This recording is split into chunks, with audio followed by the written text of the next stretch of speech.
Welcome to Albuquerque Real Estate Talk number 478. It is the first week of February, and this week we've got breaking market data. We've got the January market data for Albuquerque real estate. We've got an update from the Fannie Mae economist who was here in Albuquerque this week, and we'll talk about what he saw in the future for real estate. Long-term home trend values in Albuquerque. I've got a great chart I'm going to go over, talk about that. Tracy, you've got three must-dos when selling your home in 2024. And the other thing that's kind of bubbling up to the surface this week was there's more people recognizing that we have a housing shortage. And there's been a lot in the news on that. There has. So welcome to Real Estate Talk with Tracy and Tego. We are the Venturi Realty Group at Real Broker, and we're so glad to have you joining us every week right here on Kiva Radio or wherever else you see us. Tego, you missed the most important thing. Oh, that's right. Well, okay. There's no football this weekend. It's the week between, right? It's the week between the playoffs and the Super Bowl. And, Tracy's a Chiefs fan, so she was pretty happy. And then, I'm a Michigan guy. I grew up in Michigan, but of course lived out here for 35 years now. But I was hopeful that the Lions could get in, but they did pretty darn good. Best they've ever been, as far as I can remember. They did really well, especially in the first half of that last game. Yeah. However, this is not Albuquerque sports talk. This is Albuquerque real estate talk. But anyway, everybody's into the Super Bowl this year. Yeah. I know it wasn't on your agenda, but the segue for that for me was there is no football on TV this weekend. So we have a lot of houses open. So you can go to open houses this weekend. I know it's windy and overcast. Probably the perfect thing to do is drive from house to house and see houses, or call us and we can schedule a tour for you to see a variety of homes that aren't open, so that you can really maximize your time. And we would love to put together a tour of homes and take you personally to them. That's great. That's great. That was my segue, Tego. It's all about football, but open house weekend, right. Next weekend on the 11th, it'll be a hard day to do an open house. There's basketball to watch this weekend, but the 11th happens to be Super Bowl, but it's late in the day, so we could do an open house, but there's also the Puppy Bowl that day. Oh, of course. It's probably at the same time. I don't know. But there's a whole lot of prep going on Super Bowl Sunday, so it's not the best day to do an open house. Yeah. All right, let's jump into it. It is, again, the first week of February 2024. We've got our market stats for January now. We can kind of get a sense of where this real estate market in Albuquerque is, how it's starting off for 2024. Before that, though, I want to address a couple things that happened this week. And it has a lot to do with real estate. And this was one of the things that the Douglas Duncan, who is the chief economist from Fannie Mae, which is one of the big, entities that, fund all the mortgages. He was actually in Albuquerque this week and did an update. Fidelity National Title, friends of ours at Fidelity, they brought in Mr. Duncan to talk about what they're seeing nationally in the economy as well as housing.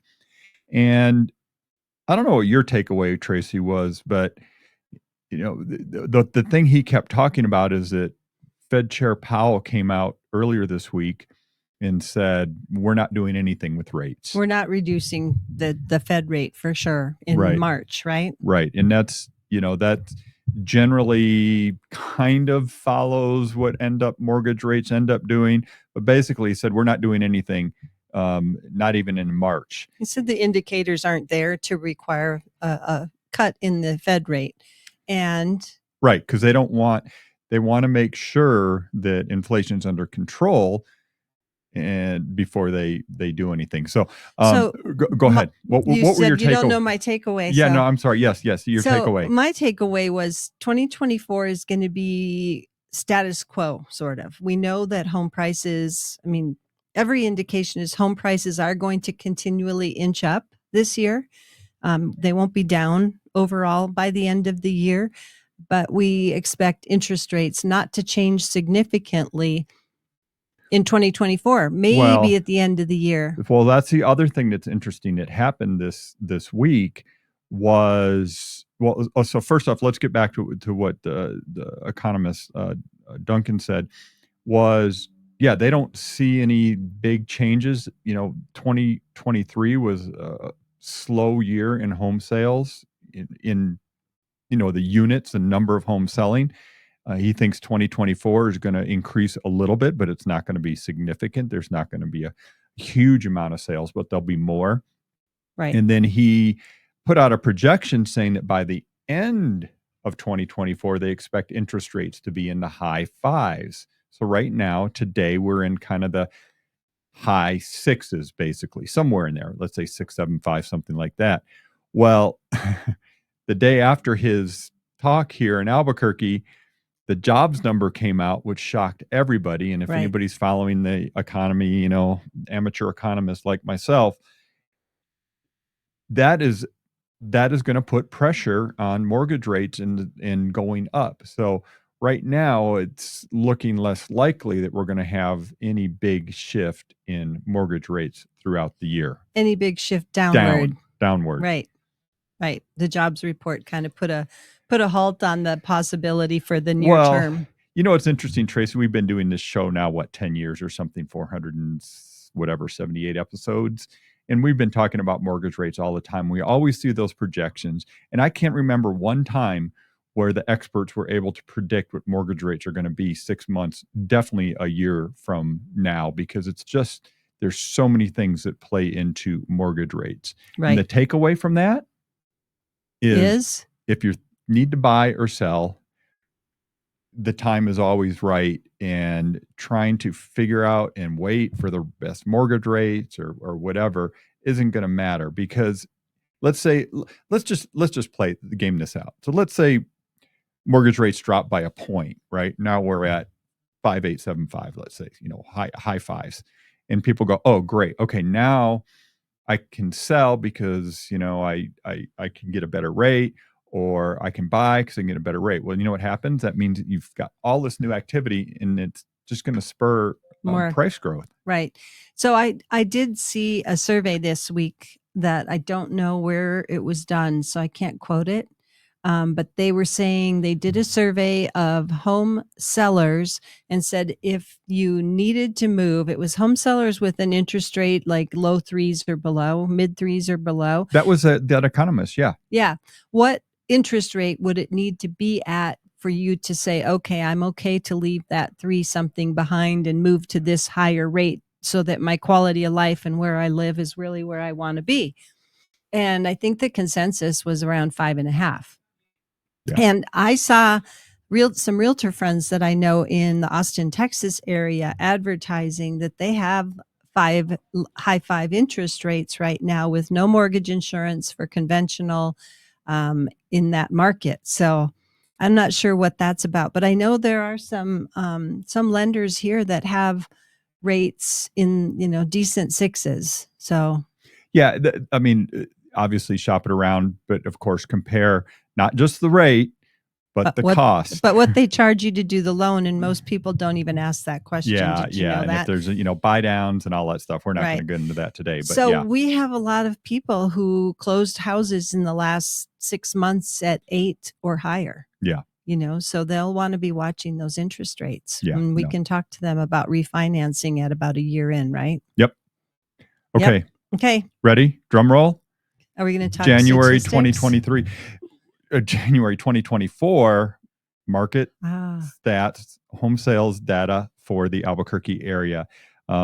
First and foremost, everybody wants to know, okay, what's going on with prices? Sale price for January, and what I look at is just single family detached resale homes, right? Because I want to get an idea. I want to narrow it down. I filter out new construction just because it's kind of a different world.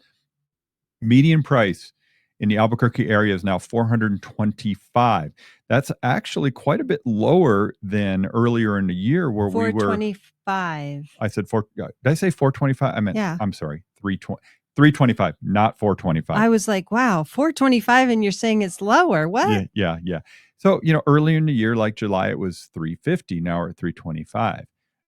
It's that normal seasonal ebb and flow of prices where they go up, summer, early summer, and then pull back. Well, but when we look at the year over year, up 6.5%. January this year compared to January last year. That's the median price. If we look at price per square foot, which is a better measurement of kind of overall, Balancing everything out. yeah, getting rid of the size of house, variation a little bit, about 7%. And I'm seeing that in a lot of different data that we get from a lot of different sources. That Albuquerque right now is somewhere in the 6-7% year over year price appreciation range. And we didn't do, I don't think, a New Year prediction show, which we do every year. I didn't. I don't think we did, but I did in my head. Yeah, we talked Does that about count? it. I don't think we did a specific show. There were so many other things to talk about I in know. January. I think what we were saying, though, is we expect home prices to be at least up 4% by the end of this year when you look at the full year. Yeah, I would go with that. I actually think it might be more than that, just based on what we're already seeing. And I'll give you one indicator. So pending sales for January. So that's the number of homes that went under contract. That's obviously an early indicator of future closings, right? So they Right. went pending 30, 45 days from now, they'll close.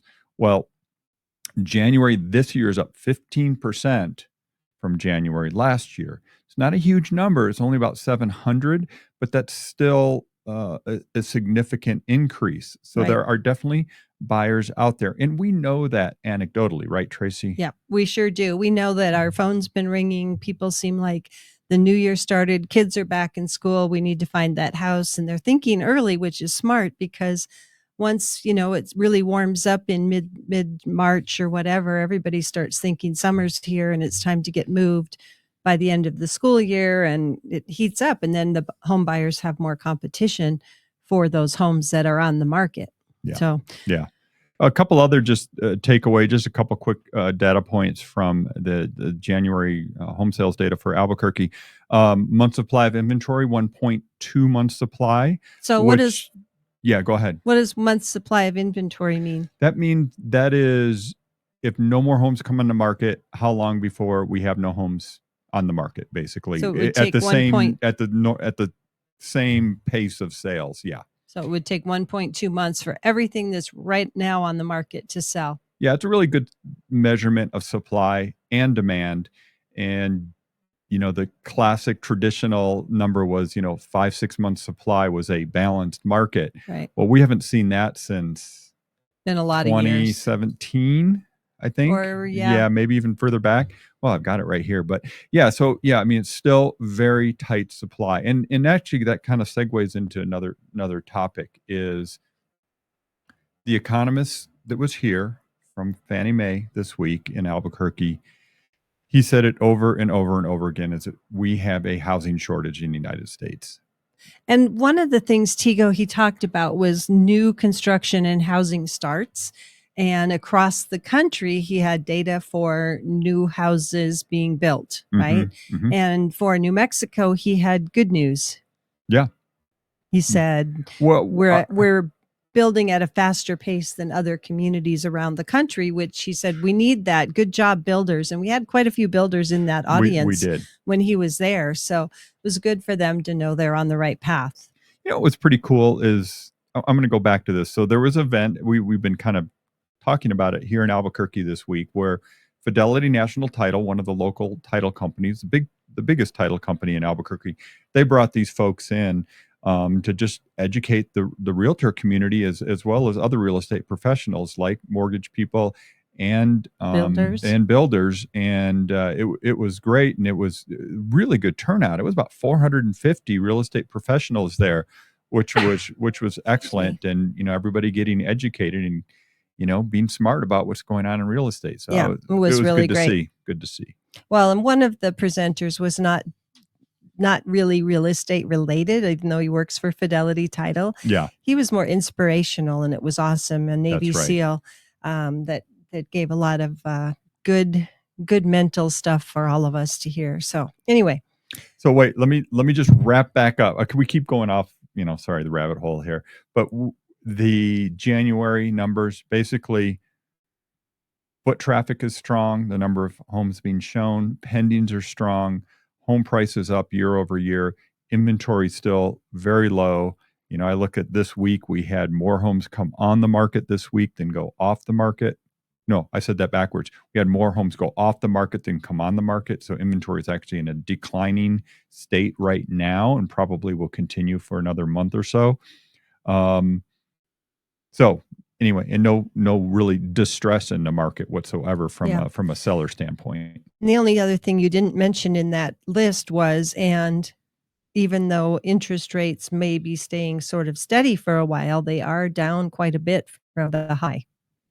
That is true. Oh yeah, good point. I mean, we hit 8 there at one point, and now we're, under 7 in most cases. Yeah. And of Um, course, when we talk about these numbers, those are related to people with good credit. right. When you're right on the edge of not good credit, it makes a difference in your interest rate. So just to know that. Well, actually, I wanna just bring up one more number because Okay. this one comes up a lot is average days on market. You say, "Okay, I wanna sell my home. How long is it gonna take before it sells?" Well, right now, average days on market in Albuquerque for homes that sold was 33 days, which is quite a bit higher than, of course, 21 and 22, where we saw times where it was like 10 days average days on Does market. that include new construction in that That number? does not. This is just resale properties. Yeah, because new construction's a different Sometimes animal. new construction's on the market a long time because it's not really built or it's in the process of being built and they put it on the market before they're really ready to show it. Yeah, yeah, so They'll show it, but you can't really, it's not a finished product. yeah. Yeah. And the takeaway there is that we're back to a little bit more of a normal, days on market. It's not quite as much of a frenzy, definitely not as much of a frenzy as we had in 21, 22, and Do you talk to Tego, those home buyers looking at a price up to 350,000? They would not agree with you. that is It a is a frenzy in that is a the very fair more point. Okay, in the more affordable homes. We're still seeing multiple offers competing. We're seeing people waiving and taking properties as is, which is a different topic in and of itself. Because what does as is mean? But we're seeing people on the buy side, having to compete for those homes. yeah, Yeah. well, that's for sure. Okay, Okay. Tracy, 3 must do when selling your home in 2024. I was just going to say the same thing. Okay. 3 must-dos when selling your house in 2024. So this is an interesting time because you just said we're in a declining market of available homes for sale. Inventory, yes. More homes are selling than are coming on the market. So it's very good timing to be talking about if you're thinking of selling your home this year. There's a demand for homes. So that, it's a good time. But the first thing is make sure to price your home right. We like to look at not comparable, but properties that are relevant sales to your home. And not everything right in your neighborhood might be relevant, right? We have to look at, is it similar size? What type of upgrades or not upgrades? What type of yard? What type of view? What type of privacy does the home have? So we're trying to find houses that have things that are similar to your home, not just it's a 3-bedroom, 2-bath in the same neighborhood, right? So relevant sales are really important and pricing the home right is really important. We know that if we price your home too high, even in this market, it probably won't sell right away. You're not going to get competing offers or a lot of interest, or people are going to buy the other house. You're going to help the other house sell that's priced more for the market. On the other hand, if you underprice the home, I don't know if you're going to really leave money on the table right now, because if it's not priced right and it's a little under market, chances are you will get a offer that might be higher than your offer price, your listing price. Yeah. Well, Um, and it is an interesting time, and it's one of those things that you'd want to discuss with your realtor, and your strategy on pricing your home is like, okay, do you want to create the auction effect and let the market adjust to what people feel the right price is? I would say a well-priced, well-maintained home is the ticket to drumming up the best offer, personally. Yeah. Next, number 2, keep your emotions in check. Don't get to, this is now your house. If you're going to sell it, it's now a product. Let's make sure it's presented well. It's a product. You're going to want to, it's hard because you're uprooting yourself. You've got memories, you've got all sorts of things tied into that property. But on the other hand, we want to make good decisions about how we market and sell our homes, right? It might be that it's the first home you bought. It might be the home where you had your first child, or, all these things that we have tied into our home. And so it can be hard to kind of keep your Well, emotions it's in check. emotionally detached, right? You have to Right. detach from them and realize now suddenly you're a marketer and you've got a product to sell, and it's difficult. I Right. mean, we've been in our home, what, 25 years? Not that long, but Yeah, but close. 22 or something. Yeah. But so separating your emotions from the value of your house is sort of part of that. You know all the things you love about it and have great memories, but now someone else might not even appreciate something you love the most about your house. So it's a tough one. The last one we talk about a lot, Tego, stage your home properly.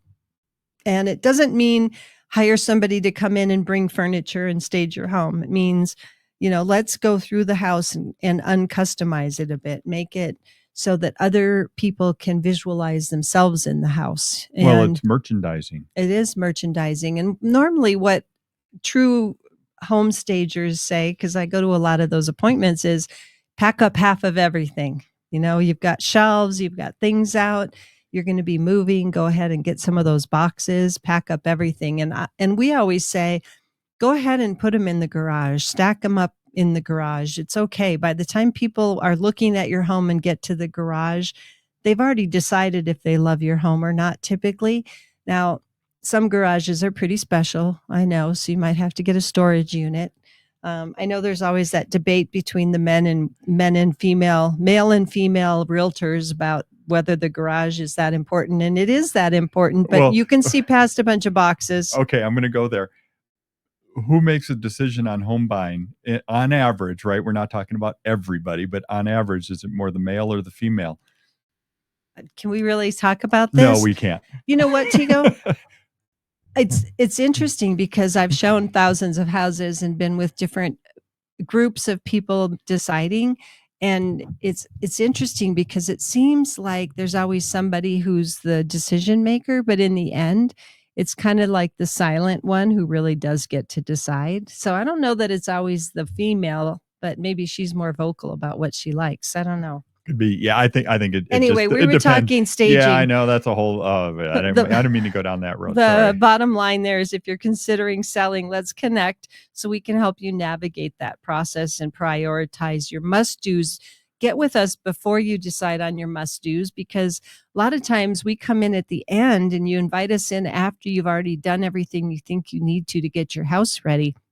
And we go, oh, wait, that paint color you just chose, too bad you didn't choose this. That's not really how we would say it. That's not a great example, but yes, I know what your point is. Yes. Sometimes people fix things that they might have put their attention into other areas instead. Right. So, right. So well, anyway, and like we always say, that the number one thing you can do is clean, clean, clean, and that doesn't really cost anything other than time. Yeah, and some cleaning supplies, yeah, vinegar, whatever. So if you're thinking of selling, we have several really great home selling experts on our team that we can help with and meet with you and do some pre-planning.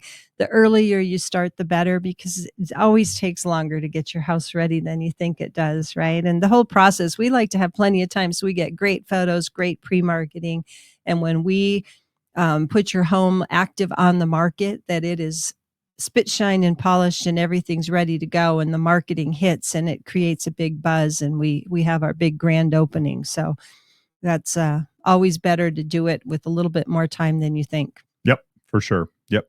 I wanted to I got some stats on what home values have done over the long term, long-term trends. And I wanted to talk about it because it's interesting to see. We talk about, even in the great financial crisis, from, let's say you bought in 2007 or 8 at the top of the market, probably 2007, within 5 years, it's all recovered again, right? Yes, it took a big dive, and nobody sees that other than just people that are trying to get clicks on YouTube, that there's going to be another crisis like Yeah. that. Yeah. Not serious people nobody serious sees that. And trust me, they're looking. They're not like, there's so much data out there now on what's happening in the real estate market, so much different than 2006, 2007, for sure. I mean, I couldn't get this information before. We didn't have it back then. I wish I did, but we just didn't have it. We didn't have the type of data we have now. Anyway, okay. United States 20-year 616% price appreciation in the U.S. as a whole over the last 20 years. So that's from 80. Would that be 84? Man, I'm kind 20 of years? yeah. No, No, it'd it'd be be nine. 04. Be 04. Oh my gosh. You're going 40 years I went back. 40 years back. Okay. So anyway, yes. 04. Right 04. before, our prices peaked in 07, right? Early Yeah. 08. Yeah. So more than doubled since 04. That's in the US. In Albuquerque, it's 122% since 04. So and then let me just break this down even more. In the last 5 years in the US, it's appreciated 48%. In Albuquerque, 65% in the last 5 years. Wow. And if you look at just the last year, US as a whole, 3%, Albuquerque, 8%. So we definitely in the last few years have outpaced the rest of the country, on average, right? And of course, that's all across all price ranges. So it was an interesting data point, and that's home values. That's not What's price selling? appreciation. Yeah, that's based on what they project that the home values are for every home, not for actually what's sold. That's a good point to make. Yeah. So I had a chart. I think we have a minute or two left here. I know we get off You have a topic and we chart? haven't. Well, I had a topic I wanted to cover, and I actually thought that was the topic, but it isn't. So there was this map out of the most and least expensive American neighborhoods. Oh yeah. And it was kind of interesting. I mean, I'm sure our listeners can guess, right? Predominantly, the top 20 most expensive neighborhoods in the country are located in California, Florida, New York, right? No surprise. No surprise. Well, California, Florida, New York. I'm not sure I would have thought of Florida. I was thinking about all the places where prices jumped up during the pandemic, like Bozeman, Montana, or Montana, Boise. Boise, Idaho. But in stark contrast, Homewood North in Pennsylvania secures the position as the least expensive neighborhood, where the average property is priced at $29 a square foot. So if you want to move to Homewood North in Pennsylvania, homes at $29 a square foot. Ours are what right now? 230, 250, something like that. Yeah. So it's interesting because in New Mexico, they're saying the most expensive city in New Mexico is Corrales at $283 a square foot. I found that sort of surprising. I know Corrales is high. I know Placitas is high, some of Sandia Park, but I would have thought Los Alamos or Santa Fe. Yeah, certain areas of Santa Fe for sure. I mean, I would have Campanas, thought yeah. they would be higher than Corrales in and of itself, like Las Campanas, and Santa Fe. I would have thought. And it must not have hit their radar because it's got to be higher. But and it may be based on zip code and that's not a zip code, maybe. Yeah, exactly. And Corrales has its own. Especially in Albuquerque, we know that zip codes could be a broad range across zip codes. So let me just tell you real quick. So the lowest was 29 a square foot on average in a town in Pennsylvania. I'm seeing like Bellevue, Washington, north of Seattle. $3,619 a square foot. Wow. That's where all the Microsoft tech people and all the tech people in the Seattle area must live, because big bucks there. I would think it's somewhere like in Silicon Valley, like San Jose or something, but south of Market, San Francisco is 5,415 a square foot. That makes perfect sense. I'm trying to look for like something more Orono, Hennepin County, Minnesota. So Orono was in my school district when I was growing up in Minnesota. It was one of those teams that we used to play, and they always had better sports teams than us, going back to sports. 388 a square foot in Orono, Minnesota, which is Interesting. a pretty far out suburb of Minneapolis for that much. Man, So it must be a high-end suburb. So, yeah, actually, I just looked here. So Albuquerque right now, average is right at $200 a square foot. That's across, all that's including price ranges. Corrals, where it's That's the 283. entire So, metro 4-county area, all single-family detached homes. So yep. we'll wrap it up with that. Tracy, so first, if you want to get a hold of us, we're the Venturi Group. We're with Real Broker here in Albuquerque. You can reach us at 505-448-8888. Any closing words? Have a great weekend. Take care.